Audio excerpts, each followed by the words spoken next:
नमस्कार, मैं हूं आपके साथ हर्षिता और आप देख रहे हैं आरवी एक्सप्रेस 24। देश और प्रदेश की तमाम खबरों को देखने के लिए हमारे चैनल आरवी एक्सप्रेस 24 को लाइक करें और सब्सक्राइब करना ना भूलें। मध्य पूर्व में तनाव अब सिर्फ मिसाइलों और सैनिकों तक सीमित नहीं रहा। इस बार जंग का नया मोर्चा है बिजली।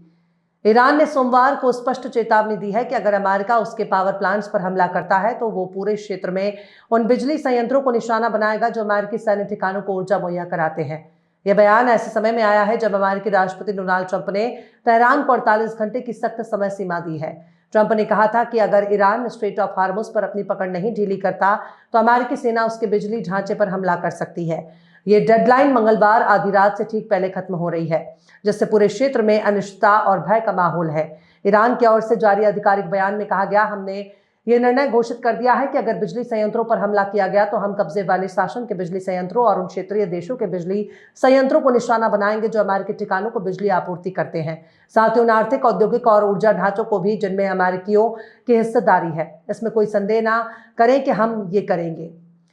बिस्मिल्लाहिर्रहमानिर्रहीम। या अय्युहल्लज़ीना आमनू इज़ा लक़ीतुमुल्लज़ीना कफ़रू ज़हफ़न फ़ला तुवल्लूहुमुल अदबार। رئیس جمهور تروریست آمریکا در ادامه رفتار تجاوزکارانه و ناامن‌سازی جهانی تهدید کرده است که اگر ایران تنگه هرمز را باز نکند نیروگاه‌های ایران را هدف قرار خواهد داد. بارها گفته ایم که تنگه هرمز فقط روی دشمن و ترددهای با ضرر بسته است و هنوز به طور کامل بسته نشده است و تحت کنترل هوشمند ماست و عبور و مرور بی‌ضرر تحت ضوابط خاصی متضمن امنیت و منافع ما انجام می شود.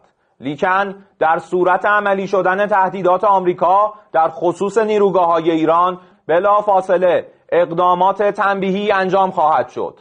1. تنگه هرمز به طور کامل بسته می شود و تا نیروگاه‌های تخریب شده ما بازسازی نشوند این تنگه باز نخواهد شد. 2. همه نیروگاه‌های برق، زیرساخت‌های انرژی و فناوری اطلاعات رژیم صهیونیستی به طور گسترده هدف قرار خواهند گرفت. 3. همه شرکت‌های مشابه در منطقه که سهامدار آمریکایی دارند به طور کامل تخریب خواهند شد. 4.